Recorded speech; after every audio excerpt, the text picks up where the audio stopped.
Welcome to the Women on the Rise podcast. This is where we talk all things entrepreneurship aimed at female entrepreneurs. Whether you are just starting out or you have a 7 or an 8-figure business, we bring you the greatest tools, techniques, and ideas for inspiration for your business. I also interview some of the world's leading entrepreneurs from all over the world to hear about their businesses and what they've done to grow and scale their businesses. I welcome you to join us in our journey for Women on the Rise. Welcome to the Women on the Rise podcast. And today I am joined by founder of Coega Sunwear, Maureen Hall. And I'm so excited to have Maureen on the show because Maureen is also one of our founding members within Female Fusion. And I just love Maureen's business, and I love the way that she runs her business and how systematic she is in setting up all of the operations that help her grow and scale her business. So she will be sharing all of her entrepreneurial wisdom with us on the podcast. Welcome to the podcast, Maureen. Hi, Jen. Thank you. Thanks for the invitation. It's really great to see you. I really am happy to have you. You are... I feel like you're so close to my heart because you were one of our founding members. You have been so supportive of Female Fusion. You're one of my Canadian sisters as well. I'm 50% Canadian. And so when I see you, we talk all things Canada. But you have been in the UAE for a long time. You're one of the OGs of Dubai, of female entrepreneurs and building businesses. Now, not everybody will know you and what you have done because our listeners are global. Yeah. So maybe you could tell everybody a little bit about Coega and what it is and what you've done and how the whole idea came as well. Okay. Well, we moved here 24 years ago. And, moving from Canada, moving to the UAE, you're spending most of your time with small kids at the beach or the pool, because it's so hot. And so my boys and myself, we needed some UV protection from the sun because we burn in the sun. So I started making some things in my sewing room for us. I also developed these little pool shoes for Aiden when he was just learning to walk. That are slip resistant and heat resistant because I watch so many other small children slipping on the pool deck or burning their feet on the hot sand. So I figured, you know what, I'm going to develop something that works for him that he'll wear and keep on his feet. Yeah. And I've been in the UAE for 15 years now, and my kids were little when I moved here too. And it was kind of one of those things that when you moved here, you had to go to the shop and go and buy the Coega shoes. And then, there was also like the rash vests and the full body ones. And I have very fair children, and they always burned as well. And so it was great to be able to grab that because it didn't really exist before you created that here. Not really. I mean, because I did look for things on the shelves of the stores. There was just nothing available. And so I was like, okay, I've got, I know how to sew. I can source some fabric and then just kind of whipped up some outfits for us. And isn't it so cool that it's something that you conceptualize to solve a problem for your kids that so many people have a problem with, that it then becomes a business and not just a little business. It's quite a big business now as well. You've had Coega for how long? 20 years. We're just celebrating our 20th anniversary. Wow. Yeah. 20 years. Yeah. So you've been in the UAE for 20 years. How many people work for you now? We have, our core team is like marketing, finance, overseas production, design, sales. So there's 19 of us. Okay. Yeah. And we outsource our manufacturing here in Dubai. Yeah. We oversee it. Yeah. But that's quite a good lean team in a way. And sometimes it's quite nice to have a lean team for running your business. Yes. Some people love the big teams, other people love the lean teams, but the lean teams can be quite efficient. Yeah, exactly. It's about choosing the right people to. And when I first met you, one of the things that I thought was really interesting too about how you run your business is a lot of your manufacturing was done locally. And that was a bit of a struggle in the beginning to find a factory that would do it to the quality that you wanted. And I remember you telling me that when you found the factory, that you actually spent a lot of time going in there, quality controlling, making sure that what they produced was to the standard, because the standard of what you put out is super, super good quality. Yeah, I mean, that was one of the reasons for having something local, was so that I could go out there. It wasn't, too far. It wasn't, I didn't have to get on an airplane, and fly halfway around the world to go and look at it. I wanted to be able to monitor it, on a weekly basis. So, yeah. And would you say, we do have a number of people who listen to the podcast who are thinking about either creating a fashion brand or something where they would have to get it produced in a factory. Would you say, because there is the natural way where people would say outsource to China, to India, Sri Lanka, Vietnam, you chose for the most part, and I know you do have some outsourced further afield, but a lot of it is local. Yes. Would you recommend to people, especially in the beginning, that it's better to do it that way? Or what's the benefits to doing it locally rather than saving the money and doing it in a further away place? Yeah. I mean, we have ordered some things from China in the past, and it's always been a disaster. It's not exactly what you order. So I just have not had much luck in that area.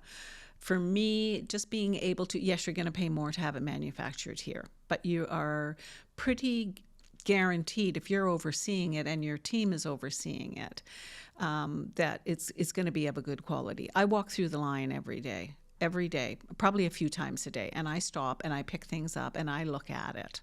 So, and you actually moved your offices to be close to the factory. Right? Yeah, exactly. So it's it's very convenient. I can just be out there looking at things, and I'll just be walking along, and then all of a sudden I'll be like, what was that? Wait a minute, is that the right thing? And so I have picked up a number of things that should not have been happening, but it's then they get corrected. They get corrected right away. So, yeah, even with all the QC and that, I think people sometimes just get a little mindless and are doing things. So that's natural. That's human nature. But just being there and being able to go, okay, how did this happen? Okay, let's see. Then it's not. I always say it's not about the mistake. It's about how we handle it and what we do and what we put in place so that these sort of things don't happen again. So they're always learning, places that we can learn. Absolutely. And if you do it, if you make a mistake, mistakes happen. Yeah. But so long as you're able to correct that, and you don't have problems in the future. Exactly. I always encourage everybody, if there's a mistake, don't try and brush it under the carpet. Just fix it. Yeah, just come forward. We'll look at it together. If it's something that you can't handle on your own, let's look at it together and see what the best solution is. Yeah. Fantastic. Now, I want to do a fun fact. We're going to pause for a second. Fun fact, things that people didn't know about Maureen. You know what I'm going to ask you. Because it is such a cool story. And I love finding the cool stories. Like, we all have stories about what makes us different. But you've loved sewing and you've loved creating things in your sewing room. Yeah. But that is not your career, what you started out in. What did you do before you came to the UAE? To the UAE, I was in the Canadian Air Force, and I joined back in 1980, and I was one of the first women aircraft technicians back then. And I worked on, I did 12 years in the military, and I worked on like fixed wing aircraft, so the Hercules, the Boeing 707, and then I moved over to the Chinook helicopter for a number of years and worked on that. So fixing aircraft every day, and being one of maybe or two. There's a couple of us back then, but say a group of 500, there would be one or two women back then. Did you find it hard to be one of one or two women during that time? People ask me that. There was always pushback in that, but I just didn't let it get to me. I grew up with 4 older brothers. So you're like, bring it. Yeah, bring it on. Come on, let's go. I can take you. Yeah, and 2 younger. Yeah. So, 6 brothers. And one thing that was really in my favor is that my parents, if I said I wanted to do something, they were good. I went to my career counselor in high school, and I said I wanted to be a mechanic. The guy called my mom and said, you have to do something about this. She wants to be a mechanic. And, my mom was like, well, if Maureen says she's going to do something, then she's going to do it. So, they were I helped my dad in his workshop a lot. I learned a lot from him. And I'd be the type, I don't want to be in the kitchen, helping out in the kitchen. Give me, I built a fence one summer, a big fence around the yard, digging the holes by hand and putting them in and putting the slats on. And, so nothing ever stopped me. Yeah. I've been thinking a lot about this. Like, I have a girl who's 15, and it's really interesting to see the world and the opportunities that are there for women now that weren't for me, or that weren't for you, or that there were, but you really had to fight and push for it. And even to think, like, talking the other day, like 50 years ago, we had to get permission from our dads or our husbands in most countries around the world to get a bank account. So that to me is just like crazy, mind-blowing. But then I also look at things now and it's like, but we haven't come far enough. Like, you would think that today's society, we shouldn't even be having these questions, but we are. And I'm especially feeling very powered up about this. The World Economic Forum released the gender gap report this week. And the gender gap has improved over the past year worldwide 0.1%. Okay. And they're saying it's going to take 5 generations to be able to level what that is. And I'm like, come on. If we really wanted to fix it, we could fix it. And it's just having that awareness to be like, yeah, girls can like be mechanics and work on airplanes, and not even have it be a thing that you would think about, that it's just natural. And it's really, I'm really thinking a lot about that, because we have gone so far, but it's like, but we haven't. And how do we fix that? Well, this I've been thinking about this a lot lately, because I feel the same. We've come a long way, but we have a long way to go. But for me, I wonder, like, how much do we pay attention to what society says is correct or not correct? Or, limited self-beliefs, I shouldn't be doing that. Whereas I think, for me anyway, it's important to be like, who the heck are they to tell me I cannot do this, that, or the other thing? We're all fairly similar. We do have differences, of course, obviously. Of course. Women are better. Yeah. Of course. But it's better to be a woman. I would not change it. Yeah, exactly. But I think it starts from not letting what other people say interfere with where you want to go and what you want to do. 100%. Yeah. But I think it's easier when you have your own business in a way. Well, easier and not, because it's harder, for example, for things like access to finance, access to procurement.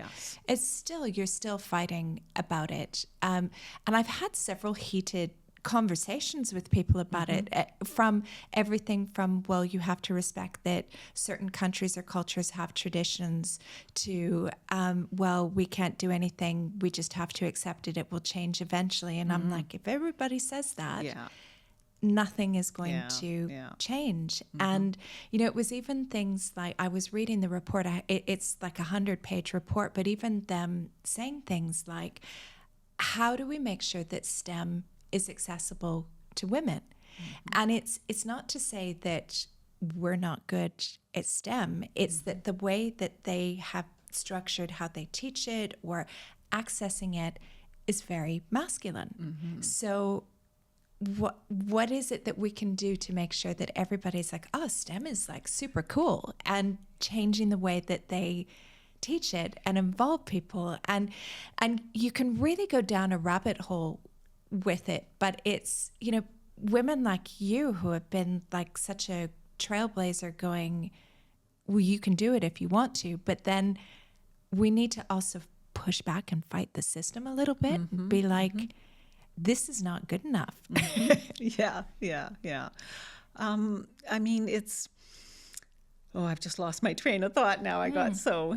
That's okay. I mean, it is like one of those things, like when it comes to that gender equality, that it is so important. And it comes to, I think, like women like you showing that it is possible, and that it should be made easier, and that you shouldn't have to, in a way, because I'm sure that you had to fight for things, or even like having that college counselor saying, this is ridiculous, why is she doing it? That you are a trailblazer for that, but we need more of that, because 0.1%. Yeah, that's not good enough. No. I mean, I got a bit of a reputation, a good reputation within the women. They would come to me if they had issues, and I'd be like, okay, this is what you need to do. Go through the, you know, the right procedure. So they can't argue with it if you go, you know, if you do like any kind of a redress or whatever. So it was always, I've had women who've, I mean, speaking of STEM, from what I understand, at least in Canada, aren't women entering into it at greater numbers than men in universities right now? Oh, in Canada? I don't know. Wow, that's great if it is. Yeah, that's what my sister says. She's in STEM. She's been in for like, you know, whatever, since the 80s. But that's great if that's happening. But that's, I think we need a lot of women like you, like me, like your sister, kind of really pushing it and being like, 5 generations? No. It's going to be one. Yeah, exactly. I think, it's important for all of us to take a stand. Absolutely. Yeah. And it's not like, you know, because I had people say like, why female fusion and not male fusion? And I'm like, look, my friend, if we had equality, if it was like true parity, we don't need female fusion. I love men being involved and supporting what we do, but we have to have those difficult conversations and be honest about how can we make things fair for everybody. Yeah.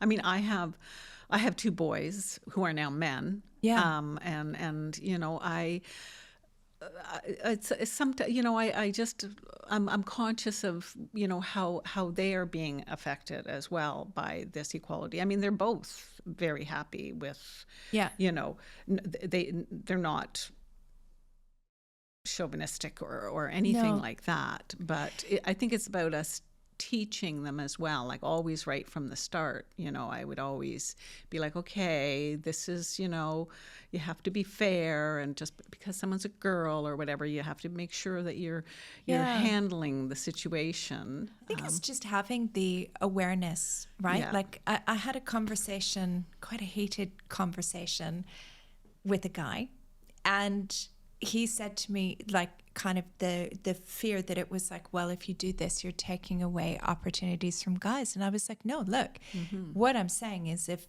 you're advertising for a job, or if a company's advertising for a job and you've just had men apply, it means that your networks aren't the right networks, or you're not in the right places Yeah. to encourage women to apply. Yeah. So you should be looking at where you can source CVs for that role from women who are equally qualified. Yes. Interview everybody. Yeah.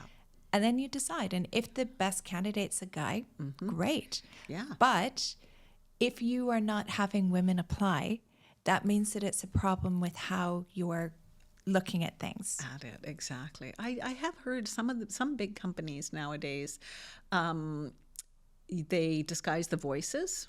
Yeah. And you're not even in the same room. There's no video.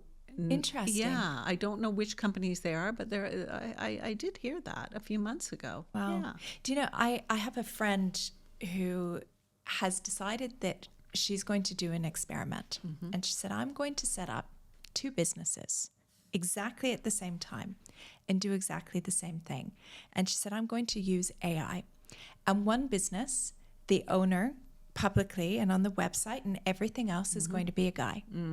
And then the other business, she's going to call them 2 separate things, but it's going to do exactly the same thing, is going to be a woman. Right. And she said, I'm going to do exactly the same things in both business. Okay. And she said, it's going to be more of a social experiment. And Yeah. I want to see what the revenue in each of these businesses is going to be after a year. Okay. So she's convinced, and she's probably right, but it would be great if she was proven wrong. But she was saying, I expect that the revenue of the business led by the man is going to be much higher than the Okay. woman. Okay. And I thought, what an interesting social experiment to go and see. Like if you do, it's almost like doing the A/B testing. Yes, yes. But yeah. it would be even cooler if she was proven wrong. I'm kind of thinking hoping that, yes.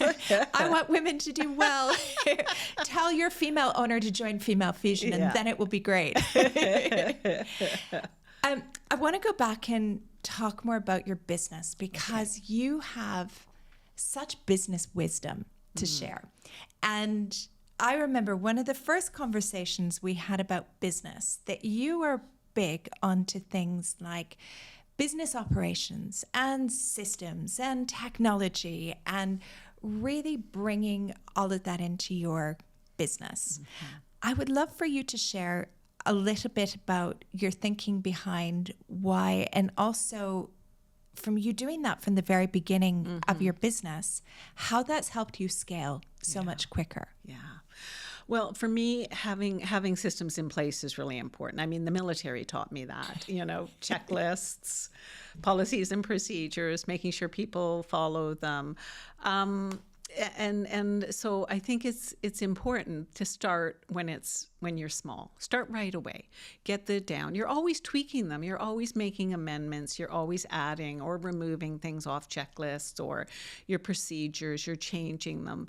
But if you wait until you are getting bigger and then you're like, okay, everything's getting out of hand here, we need to get some structure in place, it's going to be a much bigger issue to deal with. Whereas if you just start slow and steady, build, and and I think it helps you to scale because you have those things in place. And we were discussing this the other day, that to have policies and procedures and checklists in place, it doesn't mean that you take away from people being able to have some amount of freedom how they manage things. Yeah.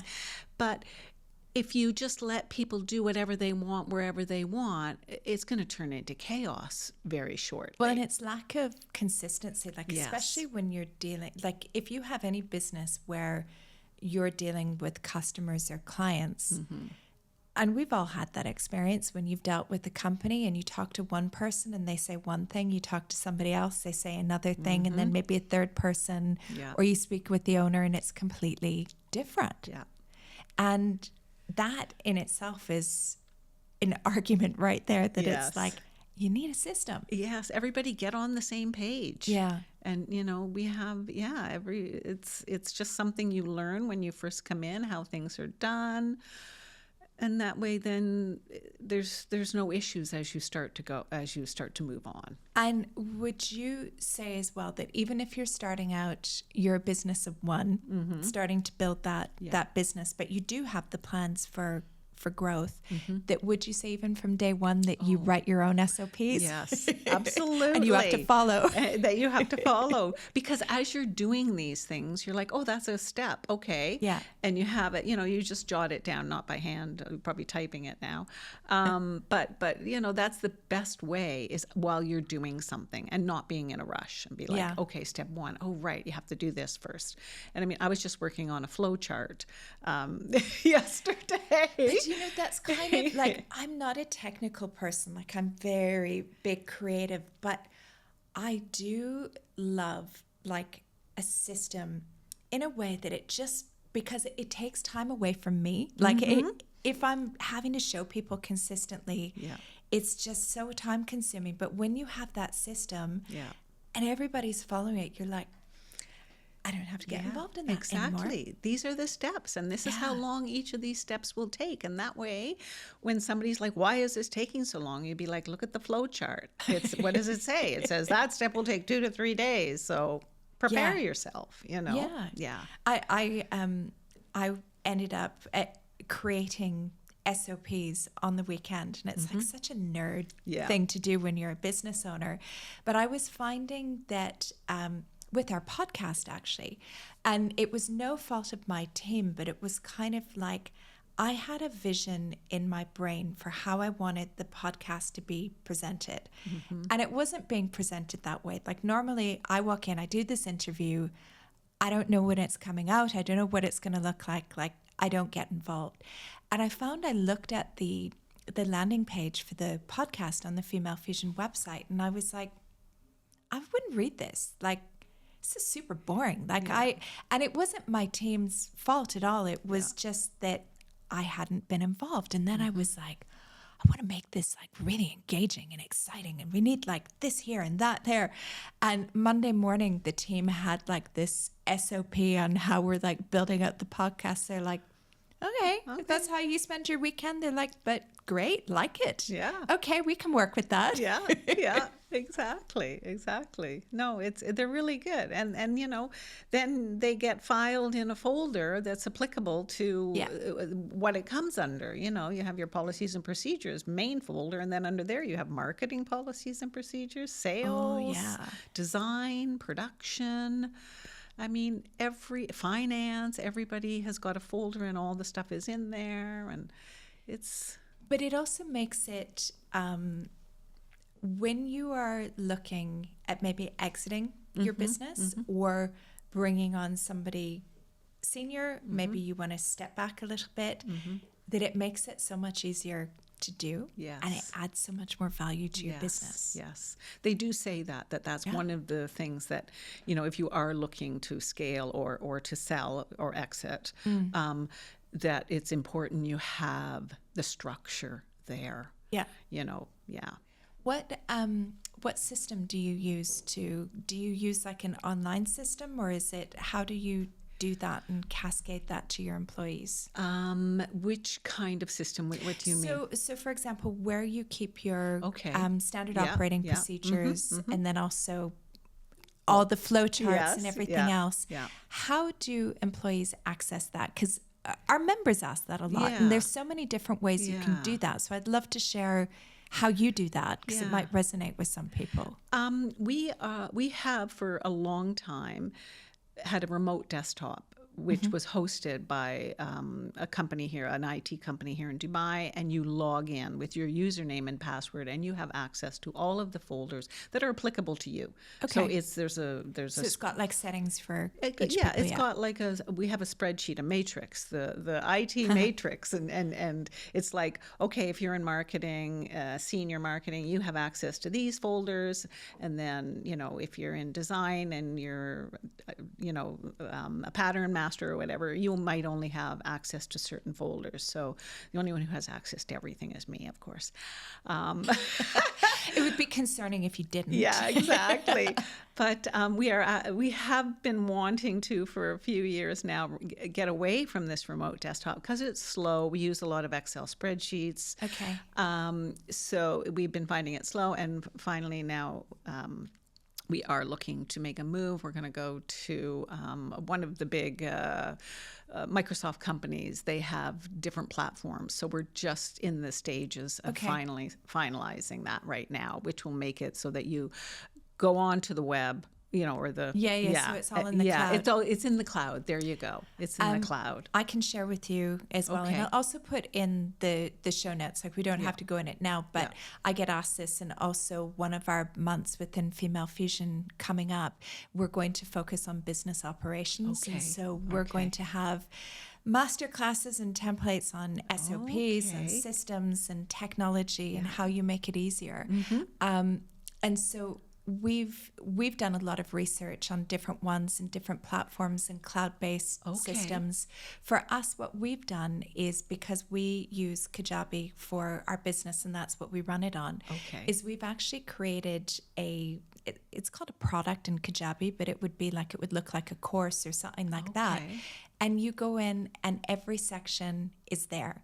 And then we have links to Google Docs or Google Sheets, because what we find is useful is that we can have it set that either people can edit it in real time if we have changes, or you can have it that it will force your system to make a copy. So then you make a copy of that document, and then you can always download it in Word or Excel or whatever it is. But then you've got the most recent version. So then we're not going, we have to find, like, where was that in the SOP document again, that everything is live and updated, but then they can go in there and search. We have a video for most steps, and then we have a checklist as well. So that for us, but we were saying, like, when you're a small business as well, that you're scrappy. Like, there are these big, like, enterprise systems that the big businesses use, but we're like, ain't nobody got the money for that or the time for that. Exactly. Make it scrappy, but make it, like, work really well. And I mean, we're that's what we're transitioning to as well. The same thing as live time. It creates a copy. Two people can work on the document at the same time. I don't know how it manages that. To me, that's just like magic, mind-boggling. How can two people be working on the same document and it manages to save it correctly? But so I'm really looking forward to that, because the old system was good for a long time, but it's sometimes it's just you need a change. But it's crazy how quickly technology has moved. Like, you've been an entrepreneur for over 2 decades now. I have as well. And I remember, like, we had the fax machine in the beginning. Some of these people listening will be like, what's a fax machine? Exactly. And how much technology we have to support and run our business, and how cheap it is. Yes. And I mean, all the systems, we have a separate system for our inventory control. We have a separate system. They all talk to each other for our finance. We have a separate system for the design. It's called PLM, product lifecycle management. So it kind of stuff starts there, and then it gets pushed into the inventory control, and then it gets pushed into finance, and it's amazing. It's amazing. I mean, And the costs have come down. As well. I still remember my favorite analogy of, like, how fast technology has moved is, I remember my first invoicing system for my business, because when I first started, like, we were making invoices on Word, and then we found out about QuickBooks. But the way that QuickBooks worked 20 years ago is that you had to have a dedicated computer in your office, and you would have a representative from Intuit that would come into your office, install with, like, the discs, come in and install the software on that computer, and only one person had access to it, and it was on that computer. And then I remember it was probably, like, about over maybe 15 years ago, that this company in New Zealand, and I think they were the first ones, Xero, had, like, this cloud system that it was like, oh my God, you can have this in the cloud, and you're not paying £5,000 a year to have, because it was literally, like, so expensive. And it was like £20 a month, and you can have this in the cloud, and everybody can use it, and your accountant doesn't need to come to your office. I was like, Wow, technology is good. Yes, yes, exactly. And it sounds crazy, but it's like less than 20 years. It's gone from Oh, that to this, and now it's just every couple of weeks there's something new. there's an update. Yes, Yeah. yes. Oh my gosh. Yeah, yeah. Now, I want to talk to you about marketing. Okay. And before we jumped into the studio, you and I were having a bit of a chat about this. I've been talking to a lot of entrepreneurs lately about this, that marketing, when we first started, wasn't like such a big deal. No. It was a nice to have, but we could get away with being kind of a bit rubbish Yeah. at marketing. Yeah. And so long as we had relationships or new people, you would be able to do okay Yeah. with selling. Yeah. That is totally changed. Yeah. Where I don't know what your view is on this, but from my perspective, marketing is probably the single most important thing that you need to know how to do well in your Yes. business. Yes. And be prepared to always be changing and open to new things. Yeah. Yeah. Marketing has changed dramatically. And you know, you need people who are willing to be, you know, learning about what's going on out there. Okay, this is what we need to implement, but okay, the ideas are great, but you gotta come through with it. You gotta implement it. You gotta make it work, you know? So it's, yeah, for me, it's marketing is extremely important. And have you, I think we agree that marketing is important, but have you found it hard in a way? Like for me, I found it in a way like, oh man, why do I have to do so much marketing that it's frustrating in some ways that you're always having to be there and communicate and think about, oh, here's my phone. Like Yeah. I need to take a video. Do I need to post? Yeah. It can be a bit frustrating and overwhelming, Yes. right? Yeah, it's overwhelming. I'm not a big, me personally, I'm not Yeah. a big social media person. I go on there every now and again. I call it my you know, my crack cocaine. I'm like, okay, I'll just get a little fix here, you know, but then I can put it away. But it just is like, oh my gosh, I just can't spend that much time on it. I don't think it's good for No. us all, you know. But it is. I mean, it is something that is important. It's just knowing when to turn it off or what, you know, when to stop or Yeah. that sort of thing. And I But guess choosing the stuff that's going to Yes. work for the people that you're trying to talk to. Yes. 'Cause I think Yes. some business owners go too far Mm-hmm. in marketing that rather than doing two or three things really well, yes, they try and do 25, feel the overwhelm, Yeah. and then get annoyed that it's not working, Yeah. and then Yeah. just stop. yeah, exactly. What have you found for Coega that's working really well for you right now? Right now, it's reels and user-generated content, of course. That's nice. Influencers seem to be working well. I think it's like a whole collaborative approach, you know. And for us, because we're available in a lot of retail stores, having really good in-store displays, having your graphics up there. You know, it's a combination. It's a combination of yeah. It's a few different things. It yeah. is. It is. You can't really pinpoint to one thing or the other.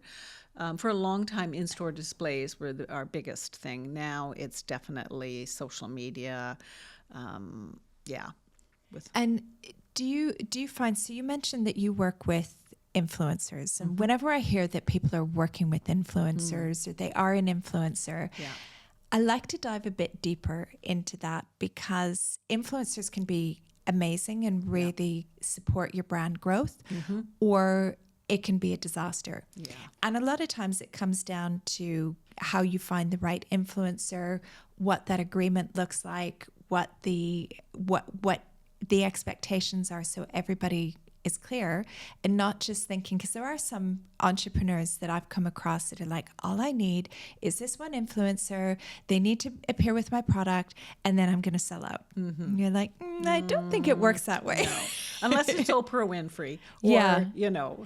but even You know, Yeah. it's like such a quick hit that it almost needs to be consistent. It has to be sustainable. You have to be able to keep doing it.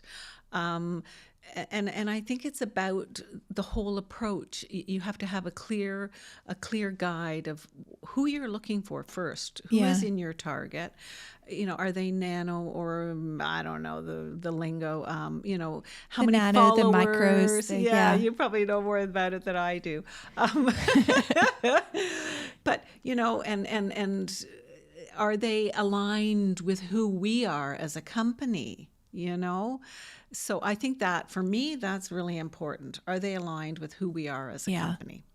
So, And yeah, some businesses don't necessarily research that. no, Or also people who are approached to do collaborations, because we get approached quite a lot for collaborations, and we say no to most of them because I feel that the brand that you have is everything. yeah, And you want to make sure that all of those years that you've spent building up your business's brand, your personal brand, that who you're aligning yourself with is not just about quick cash, but it's something like, I love their product or I love their service and I want to share that with you because yes, you trust me. exactly, exactly.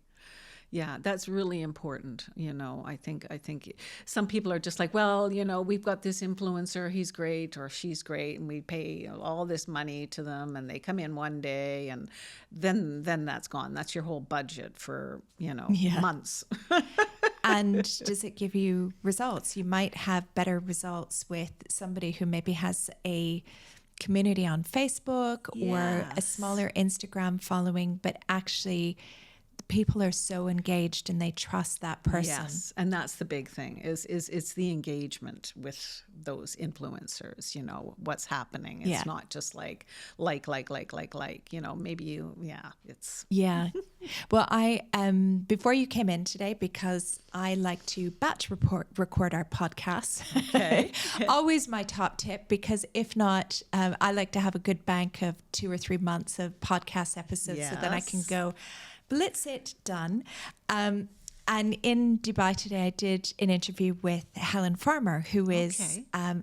very well known and very influential as well. And she was saying the same thing, just about working with brands, and how for her that she says yes to very few brands because it's really important to her that she has that trust. Yes. But then when you see the posts that she does, because she does that she'll do a reel or she'll post a photo and it will have hundreds and hundreds of comments and engagement. Yes, And yes. Helen takes the time to engage with people. That's a really good, and it's not to say that she's the right influencer for everybody, but I think it's like a good, and I said on the previous podcast when I was speaking to her, everybody should look at her account, because that's a good example of somebody who's a really good influencer who partners with the right people, and you know that you get a good return on investment. Exactly. And people trust her, Yeah. you know, which I think is really important. Yeah. Yeah. There has to be that level of trust there. Yeah, I always find it a bit fishy. We'll have people message us and go, I am an influencer and I will talk about female fusion and I would like a free membership. And you'll see that they'll have like maybe 500,000 followers. Yeah. And then you look at the account and there might be like quite a few likes, Yeah. but zero engagement. Yes. And that to me is a really big red flag. And we don't work Yeah. with influencers anyways, but I always find it interesting to be like, Yeah. fake or not Yeah, fake. yeah, exactly. I mean, you can buy followers, I guess, right? I don't know. There's something you can do Yeah. in the back end. It's you want to make sure that they're legit. Yeah. Everybody's looking for something free. Yeah, they do, which is not always good. No. I mean, we get offered a lot of things for free, and I say no to Yeah. a lot of them because I feel a sense of responsibility that Yes. if we were to take something, we need to be honest about that. Yeah. But also, I want to like it or feel that it's aligned Yeah. to me. Like I've even had like Botox and like plastic surgery offered to me, and I'm like, okay, I know I have wrinkles, but not necessarily aligned with what I want to do or who I am. Yeah, exactly. Do you, from a marketing perspective, how much do you like to kind of push and experiment and be a bit creative and see like what works, what doesn't work? Or are you more like, this is what's working for us, let's just keep doing it? Definitely trying new things. I have a new head of marketing, and she is just trying all kinds of new things, looking at what works, what doesn't work, focus, if something is working, spend a little more time doing that, but also very open to be trying new things, do your A/B testing. Yeah. So it's good. I think in a lot of ways, especially with all this social media, it is something, and I've said it before, it's a young person's game, right? Really, they're love so young into people. It. I love young people. Like we're experimenting with something in the moment, and I've talked to some of our members about this in Female Fusion, that we're going to start doing reels that are under a minute, but more sort of educational content around entrepreneurship. Yeah. And we've started working with a girl, she's actually in America, and I've been following her for a long time and really liked her educational content, because we're not like a dancing blah, blah, blah. Like that's not what we're like. So I thought I'm going to experiment and see if this works. Yeah. So you will see over the next 3 months, we've committed to doing 20 short reels on different, and it's been really interesting that we've been mapping out like all of the different things that we want to talk about and how can you convey valuable information to people in under 60 seconds. So it's been a real, it's an experiment. It might work, it might not work. Yeah. I mean, that's the thing. You only have people's attention for a short amount of time, and if you don't capture it, then they're just going to swipe. Right. So it's really important to grab it from the beginning. Yeah. And we're the same. We have a whole list of things that we want, different types of reels or ads or whatever it is we're doing, and touch on all those things. And education is a big part of it as well. I think that, but you have to make that education engaging, fun, and it can't be too like blah, blah, blah, blah, blah. Right. It has to be very, Yeah. Oh, we'll have to like compare notes. It would be interesting to see, because again, like what's working now might not be working in a few months from now. Yeah. And so I really like having these conversations just to kind of like test and see what's working now. Maybe it's not. Yeah. But I think that there's a real move at the moment more towards realness and less kind of curated and looking perfect, which is quite nice for small businesses. It is. And that's the thing. I mean, we are coega for everybody. We want people who are everybody, so that's really important that you align with those kind of people. And I think then it shows you that you're real, you're human, it's not something that you have to attain or and people buy from people. Yes, exactly. Well, congratulations on 20 years. Oh, thank you. And building such a fantastic business. Yeah. And I am so grateful for you in Female Fusion and all of your support. And you do spend a lot of time helping and nurturing other entrepreneurs and just being an amazing human and female leader of a business. So thank you very much, Maureen. You're very welcome. You're welcome. I hope that I inspire other women, to do things and. Well, you inspire me. Okay. So you've inspired me. So thank you for being on the podcast. Oh, you're so welcome. I am so passionate about scaling up businesses. I want you to have the most profitable business that you can possibly have. And that is why I delivered 10 masterclasses, my absolute favorite masterclasses that will help you scale up your business. I live delivered them, but The greatest thing is I've also packaged it together that you can access it today and get access to these 10 masterclasses that will take you through everything from financial management to creating your strategy to using events to new business development and creating your elevator pitch. Not only that, things like building your email list and creating lead magnets and freebies. All the things that you need to scale up your business. You can access it today for the special price of $97. If you go to femalefusionnetwork.com/scale up, you can see everything that's included and get immediate access today.